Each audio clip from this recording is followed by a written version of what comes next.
யவனம், கலிங்கம், தமிழ் சிங்களம் பழையாண்டு முள புவனமெல்லாம் இவர் வர்த்தகம் ஓங்கவும் புண்ணியம் சேர் தவமும் தருமமும் தங்க வணிகர் தரம் பெறவும் துவச சோழீசர் ஜெயங்கொண்டார் பாதம் துதிக்குமே. நோயுவர் நகரத்தார் இணைய தொலைக்காட்சி நேயர்கள் அத்துணை பேருக்கும் அன்பிற்கினிய வணக்கம்.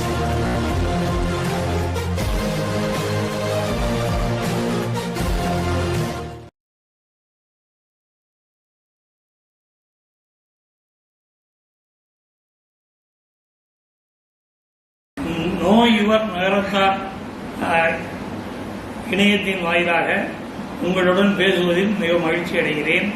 ஸ்ரீனிவாசன் அவர்கள் எனக்கு நீண்ட நாள் தொடர்புடையவர்கள். இந்த இணையத்தில் அவர்கள் வெற்றி கண்டு ஒரு சின்ன புத்தகமும் வெளியிட்டு நகரத்தாருடைய நன்மதிப்பை பெற்றவர்கள். அவர்கள் சார்பில் இன்று பேட்டி எடுக்க வந்துள்ளார்கள். அதன் சார்பில் நான் உங்களுடன் நீண்ட இடைவெளிக்கு பிறகு இந்த இணையத்தில் வருவதில் மகிழ்ச்சி அடைகிறேன். இன்று நான் நகரத்தாரை பற்றி சிந்திக்க ஒரு நல்ல வாய்ப்பு, நல்ல நேரம். நகரத்தார்கள் ஆன்மீகத்திலும் சரி, தமிழிலும் சரி, இலக்கியத்திலும் சரி, தெய்வீக வழிபாடு, தொழில் எல்லாவற்றிலும் மிகச் சிறந்தவர்கள். அப்படி இருந்தும் நமக்கு என்று இருப்பது வணிகமும் தொழிலும் தான். அதை பற்றி இன்று சற்று நேரம் சிந்திப்போம்.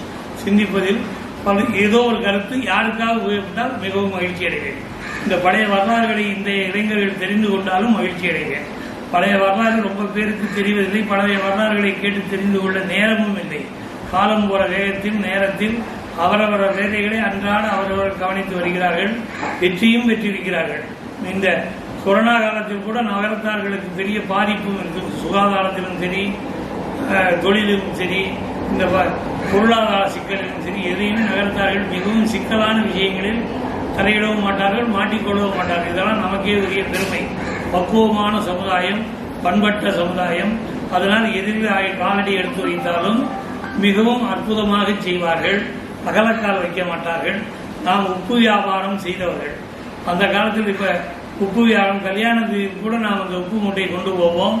அந்த கல்யாண உப்பு வியாபாரம் செய்த பழக்கத்திற்கு நடந்து நோய் செய்ததற்கு தான் பழனி வழிநடை பயணம் நமக்கு தொடர்ந்தது. அது முதல் கதை. அப்பொழுது அரிசி வியாபாரம், முத்து பவள வியாபாரம் செய்திருக்கிறோம். அரிசி வியாபாரத்தின் தொடர்ச்சியாக கல்கத்தா சென்றிருக்கிறோம். கல்கத்தாவில் ஒரு பெரிய டீமாக இருந்து வியாபாரம் செய்தவர்களுக்கு அரிசி பர்மாவிலிருந்து வந்திருக்கிறது. அந்த பர்மாவிலிருந்து வந்தவுடன் அவங்களுக்கு அந்த விவசாயிகளுக்கு நாம் வட்டிக்கு கொடுத்து அட்வான்ஸ் கொடுத்து அரிசி எனக்கே தர வேண்டும் என்று கேட்டுக்கொண்டதன் பேரில் ஒவ்வொருத்தருக்கும் ஒவ்வொரு அரிசி கொடுத்திருக்கிறார்கள். அப்புறம் அட்வான்ஸ் கொடுத்திருக்கிறார்கள். அட்வான்ஸ் பாக்கியாகி போய்விட்டது. அப்புறம் கப்பல் ஏறி வசூலுக்கு போயிருக்கிறார்கள். அப்புறம் பர்மாவிலேயே வியாபாரம் செய்து செட்டில் ஆகியிருக்கிறார்கள். வியாபாரத்தின் மூலம் அந்த பழைய பாக்கியையும் வசூல் பண்ணி புதுசாக நெற்பொழுங்குதல் பண்ணி பெரிய பெரிய ராமர் லட்சுமணா என்று பெரிய பெரிய குடோன் கிட்டங்கின்னு சொல்வார்கள். அங்கு நிறைய பேர் சேர்ந்து நல்லா வசிப்பதற்கும் அது நல்ல ஊராக இருந்திருக்கிறது. வளமான பூமி, வளமான நீர்வளம். அதனால் அங்கே போய் 12 வயசு பையனையே கூட்டிக்கிட்டு போய் கைவிடக வைத்து அந்த கடைக்கு கணக்க பிள்ளை ஆக்கி அப்புறம் ஏஜென்ட் ஆக்கி அப்புறம் கூட்டு தொழில் கூட்டு முயற்சியாக அவர் முதலாளி தொழில் மேனேஜராக இருந்து பங்குதாரராக இருந்து இதெல்லாம் வியாபாரம் பண்ணி பெரிய அளவில் பர்மாவுக்கு போனதுக்கு பிறகுதான் செட்டிநாடு வளம் கண்டது என்று சொன்னால் அதற்கு மாற்று கருத்து இல்லை. இவ்வளவு பெரிய தர்மம் செய்திருக்கிறது என்றால் அதுக்கு மாற்று கருத்து இல்லை. பர்மா தேக்குகளை கொண்டு வந்து இங்கே வியாபாரம் வீடு கட்டி இருக்கிறோம் என்றால் அதற்கும் மாற்று கருத்து இல்லை. பர்மா நமக்கு ஒரு பெரிய கை கொடுப்பு. பர்மா, மலேசியா, சிலோன், இந்தியா எல்லாம் ஒரு குடையின் கீழ் ஆங்கிலேயர்கள் ஆண்டதால் நமக்கு எந்த ஊர்ல பேங்க்ல லோன் வாங்கினாலும் நமக்கு அங்கே கிடைச்சது. பேங்க் சப்போர்ட் நமக்கு நிறைய இருந்தது. அரசாங்கம் நமக்கு வெள்ளக்கார நாடு, நம்ம வெள்ளக்கார அரசு நமக்கு நிறைய சப்போர்ட் பண்ணியிருக்கிறார்கள். கடன் குறைந்த வட்டிக்கு கடன் கொடுத்திருக்கிறார்கள்.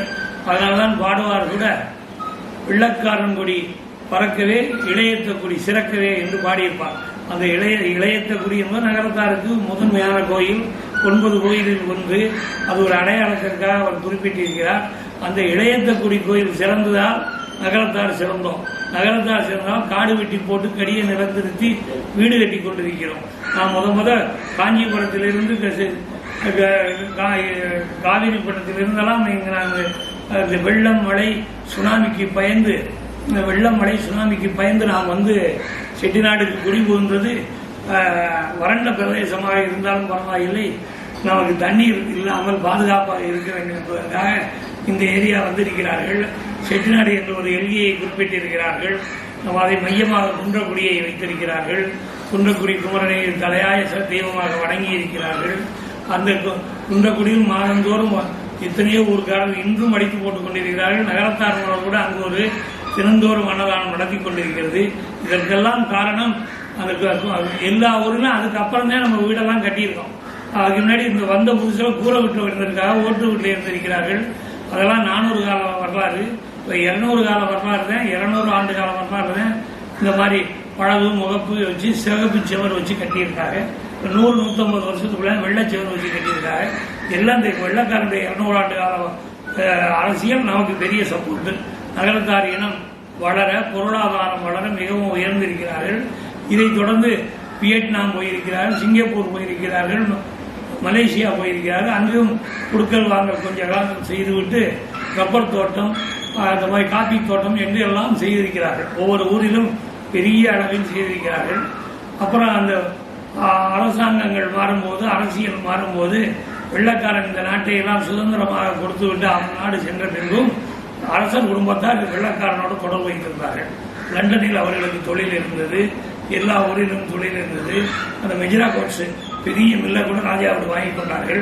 அப்படி வெள்ளக்காரனுக்கு நமக்கும் பெரிய நெருக்கம் இருந்தது. அதனால அந்த நகரத்தார்கள் வெள்ளக்காரனை வைத்தார்கள், வெள்ளக்காரன் நம்மை வைத்தான், நிறைய ஓடி கொடுத்தான். அந்த மாதிரி இருந்ததுனால எல்லா வியாபாரமும் செய்தார்கள். தோட்டங்கள் எல்லாம் வாங்கினார்கள், சொத்துகள் எல்லாம் வாங்கினார்கள், நகர்ப்புறத்தில் குடியிருந்தார்கள். எல்லா ஊர்லையும் அதே பழக்கத்தில் அந்த 1947 சுதந்திரத்துக்கு பின்பு அந்த நாடுகளை விட்டு நாம் வந்தாலும் சிறிது சிறிதாக குறைத்து போட்டாலும் இங்கு கூர்க்கு போய் எஸ்டேட் வாங்கினார்கள், நாகர்கோவில் வாங்கினார்கள், ஏற்காடு வாங்கினார்கள். இன்னும் சொல்ல போனால் மதுரைக்கு உத்தரவுக கொடைக்கானலை சுற்றியுள்ள ஊர்களில் எல்லாம் வாங்கினார்கள். அப்படி தோட்ட தொழிலும் இவர்கள் கால் வைத்தார்கள். அதே போல வியாபாரத்தில் கால் வைத்தார்கள். இந்தியா முழுவதும் பட்டி தொழில் பண்ணார்கள். இவர்கள் பண்ணிய காலத்தில் கூட இந்த 1947க்கு முன்பே தேவகோட்டை நகரத்தான் ஒவ்வொரு ரயில்வே ஸ்டேஷனுக்கும் ஒரு ஊர்ல கடை வச்சிருக்காங்க. அந்த காலத்தில் உள்நாட்டை நம்பி இருக்கிறார்கள். அப்படி அவர்கள் உள்நாட்டு தொழிலிலே அவர்கள் சம்பாதித்து அவர்களுடைய வாழ்க்கையை சிறப்பாக நடத்தி இருக்கிறார்கள். அந்த அவர்கள் கடைக்கெல்லாம் பேர் ரயில்வே ஸ்டேஷன் கடை என்று சொல்வார்களா? அதையெல்லாம் ஒரு 100 ஆண்டு கதை. இப்ப நம்ம சுதந்திரம் வாங்கி 75 ஆண்டு விட்டது. நம்ம நகரத்தார்கள் எல்லா சென்னை, மதுரை, திருச்சி, கோவை, பெங்களூர் எல்லா ஊர்லையும் வியாபாரம் பண்ணியிருக்கிறார்கள், சொத்து வாங்கியிருக்கிறார்கள், ஃபைனான்ஸ் பண்ணியிருக்கிறார்கள். அதுபோக எஸ்டேட்டுகள் வாங்கியிருக்கிறார்கள். இன்னும் புதுவிதமான தொழில் முழுதும் இப்பொழுது இறங்கிவிட்டார்கள். இல்லாத தொழிலே இல்லை. சைக்கிள் வியாபாரம், மெடிக்கல் வியாபாரம்லாம் ஃபாலோ செய்திருக்கிறார்கள். இப்பொழுது எலக்ட்ரானிக் இயக்கத்திலும் நிறைய செய்கிறார்கள். அதற்கு பின்னாடி இப்பொழுது 30 ஆண்டுகளுக்குள் நமது பிள்ளைகள் நிறைய படித்து லண்டன், அமெரிக்காவில் போய், ஆஸ்திரேலியாவில் போய் படிப்பால் முன்னேறி, படிப்பால் அந்த அரசாங்க உத்தியோகங்களையும் பெரிய பெரிய நிறுவனங்களையும் நிர்வகிக்கும் திறமை பெற்றவர்கள். திறமையாக கையாண்டு பொருள் ஈட்டி வளத்தை இந்தியாவிற்கும் கொண்டு வந்திருக்கிறார்கள். அங்கேயும் பெரிய ஆட்களாக பெரிய வளமான வாழ்க்கை வாழ்த்து வருகிறார்கள். இப்பொழுது ஒரு 6-7 வருடங்களாக அந்த வியாபாரத்தையும் மிஞ்சி அரசியலில் அட்வைசராக, மந்திரியாக, எம்பியாகவெல்லாம் அமெரிக்காவில் இருந்திருக்கிறார்கள். மற்ற நாடுகளில் இருக்கிறார்கள். வரலாறு இதெல்லாம் நம்மளுடைய தொழிலுடைய வளர்ச்சி தான். அப்போ உள்ள சிட்டியார்கள் எழுத படிக்க தெரியாது. அப்புறம் தமிழ் மட்டும்தான் தெரியும். நாலடியார், கோவை, அந்த மாதிரி சின்ன சின்ன கவிதைகள், அரஞ்செய்ய விரும்பு, 60 சினம், இப்படி படித்தவர்கள் எத்தனையோ நாடுகளுக்கு போய் அங்குள்ள மொழியையும் கற்றுக்கொண்டு மிக அற்புதமாக அவர்களுடைய இணங்கி பழகி, அந்த இணக்கம்தான் அதற்கு வந்தாங்க. பல மொழி பழகி அந்த அவர்கள் செய்த வியாபாரத்தினுடைய அழகு சொல்ல முடியாது. அதற்கெல்லாம் அத்தாட்சி இங்கு நாம் செட்டிநாட்டில் கோட்டையாக வீடு கட்டியதுதான் அதுக்கு பெரிய அத்தாட்சி. அந்த மாதிரி வியாபாரத்தில் வெற்றி கண்டார்கள். அப்புறம் அந்த ஆட்சிகள் குடும்பத்தை நன்கு கவனித்துக் கொண்டார்கள். பிள்ளைகளை வளர்த்தார்கள். அந்த பிள்ளைகளை தாயை சுற்றிய குழந்தையாகத்தான் வளர்ந்ததால் ஒழுக்கமாக பழக்க வழக்கங்களுடன் வளர்ந்தார்கள். கோயிலை சுற்றி குடியாக இருந்தார்கள். தெய்வ வழிபாடு இருந்ததால் ஒழுக்க குறைவு இல்லாமல் எல்லோரும் நன்றாக வாழ்ந்திருக்கிறார்கள். அதனுடைய பயன் இந்த அறிவு ஜீவன் நம்ம கவியரசர் போல கவிதைகள் பாடி பாட்டு, தாளாட்டு, ஒப்பாரி எல்லாம் ஆட்சிகளுடைய கெட்டிக்காரத்தனமெல்லாம் பிள்ளைகளுக்கு பிள்ளைகளும் இன்று ஒவ்வொருவரும் ஒவ்வொரு லைன் பெரிய ஆளாக இருக்கிறார்கள். தொழிலா அதில் பெரிய ஆளாக இருக்கிறார்கள். முதலீடு செய்பவர்களும் அதில் பெரிய ஆளாக இருக்கிறார்கள். இந்த வணிகம் நாலாவுக்கும் விரிந்தால் இந்த தொழிலார் என்று நாம் சொல்ல முடியாது. ஒரு 1972 அப்புறம் வட்டி தொழில் சுருங்கிவிட்டது. அதுக்கப்புறம் அதுவே மிக நல்ல நேரம் என்று கூட வைத்துக் கொள்ளலாம். ஒரு இடையூறு வரும்போது ஒரு கதவு சாத்தும் போது இன்னொரு கதவு திறந்து கொள்ளும், இன்னொரு ஜன்னல் திறந்து கொள்ளும் என்பார்கள். அதுபோல் நகரத்தார் இன்று பல வாய்ப்புகளை, பல்விதமான வாய்ப்புகளை படிப்பாலும் அனுபவத்தாலும் அங்கங்குள்ள மக்களுடைய அனுசரிப்பாலும் செய்து வருகிறார்கள். இன்னும் செய்வார்கள், இன்னும் வளம் காண்பார்கள். மொழி ஒரு பிரச்சனையே இல்லை. நகரத்தார் அந்தந்த ஊருக்கு போகும்போது அந்த மொழியை கற்றுக்கொள்வார்கள். நமக்கு மொழி அரசியலெல்லாம் அப்பாற்பட்டது. நாம் அந்த ஊர் அரசாங்கம் யார் அரசு ஆளுகிறானோ அவனுடன் இணங்கி போவார்கள். நமக்கு எதிர்கட்சியிலிருந்து வீண்வம்பு பேசி நேரத்தை கெடுக்க மாட்டார்கள். இதெல்லாம் தொழில் வளத்துக்கு ஒரு பெரிய மிக காரணம். தொழில் என்று சொல்லும்போது அந்த தொழிலுடைய பலனை நாம் அனுபவித்தவர்களும் இருக்க வேண்டும். அதுதான் மிக முக்கியம். 6 நாள் வேலை பார்த்தால் 1 நாள் ஓய்வு என்பது போல தொழில் செய்தவர்கள் அந்த பலனை நாம் அனுபவித்தே ஆக வேண்டும். நாம் நகரத்தார் மிக ஆராய்ச்சியாளர்கள் கிடையாது, கண்டுபிடிப்பாளர்கள் கிடையாது. வணிகம் செய்தவர்கள், லாபம் பார்த்தவர்கள். அந்த லாபத்தில் 100 ரூபாய் கிடைத்தால் 75 ரூபாயை நாம் செலவழிக்க வேண்டும். 25 ரூபாயை சேர்த்து வைத்தால் போதுமானது. பிள்ளைகளுக்கு அடிப்படையான தேவை, வீடு வாசல், படிப்பு, இது போன்றவற்றை கொடுத்துவிட்டு, அடிப்படை தேவைகளை கொடுத்துவிட்டு நாம் அனுபவித்தவர்களாக இருக்க வேண்டும். நாம் அனுபவிக்காமல் போவது அர்த்தம் கெட்டதனமாகிவிடும். நாம் அனுபவிப்பதை நாம் பர்ச்சேஸ் பார்த்தா ஒரு கடைக்கு போனால், ஒரு பெரிய காம்ப்ளெக்ஸ் போனால், பெரிய மால் போனோம்னா 100 பேர் இருந்தாங்கன்னா நம்ம நகரத்தாங்க 25 பேர் இருப்பாங்க. புதுமண்டபம் மதுரையில் போய் பார்த்தா அங்கே 50 பேர் இருப்பாங்க. கோயிலில் போய் பார்த்தா 100 பேர் சாமி கொடுத்துருந்தா 25 பேர் இருப்பாங்க. அந்த உலகத்தில் நம்ம இந்த உலகத்தை தூய்ப்பவர்களாக இருக்க வேண்டும், இதை வெறுப்பவர்களாக இருக்க வேண்டும். இந்த பிறவி எடுத்துவிட்டோம், இந்த பணத்தை சேர்த்து அனுபவிக்க வேண்டுமே தவிர சேர்த்து வைத்து விட்டு போவதில் அர்த்தமில்லை. நாளைய உலகம் என்னவாக இருக்கும் நான் தெரியாது. அது இப்பொழுது கண்கூடாக 2 ஆண்டுகளாக பார்த்து ஒருவரை ஒருவர் கூட சந்திக்க முடியாமல் வாழ்க்கை மிகவும் இடையூறுக்கு நடுவில் இன்பம் கண்டு கொண்டிருக்கிறோம். இதுவெல்லாம் காரணம் நாம் இந்த சேர்த்து வைத்த பணங்களை நன்கு செலவழியுங்கள், பலருக்கு உதவுங்கள். பலருக்கு உதவுவதற்கு தான் மகிழ்ச்சி இருக்கிறது. திருப்பணி செய்யலாம், கல்வி செய்யலாம், தனிப்பட்டவர்களுக்கு உதவி செய்யலாம், தொழில் செய்வதற்கு அடிப்படை தேவைகளை பண்ணி கொடுக்கலாம். இதையெல்லாம் பண்ணினால் தான் நிறைவு பெறும். இது போன்று நிறைவு பெற்றால் தான் வாழ்க்கை நிறைவு பெறும். நாம் யாருக்கும் ஒன்றும் கொடுக்காமல் கண்ணை மூடிவிட்டால் இல்லை அப்போலோ ஆஸ்பத்திரியில் போய் செலவழிப்பதில் அர்த்தமில்லை. எல்லோரும் பேசிக் கொண்டிருங்கள். வீட்டுக்கு எல்லோரும் வர வேண்டும் என்று நினையுங்கள், விருந்து வையுங்கள் அடிப்பதற்காக.